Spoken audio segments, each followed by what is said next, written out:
എന്തോ ഒരു കാര്യം കാത്തിരിക്കുകയല്ലേ.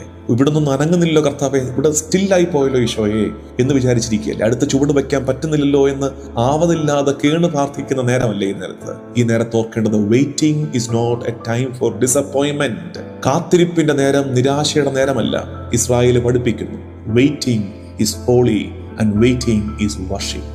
കാത്തിരിപ്പ് വിശുദ്ധമാണ്, കാത്തിരിപ്പ് ആരാധനയാണ്. Christian life is all about a journey.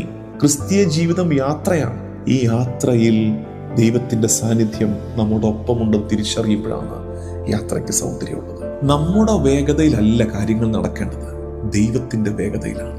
നമ്മൾ ആഗ്രഹിക്കുന്ന ഒരു ദ്രുതഗതിയുണ്ട്, നാളെ ആ കാര്യം നടക്കണം.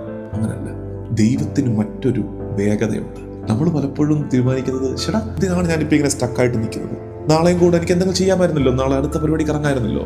Sometimes cloud weights. മേഘം കാത്തിരിക്കുക അനങ്ങാതെ. എന്തിനറിയാമോ?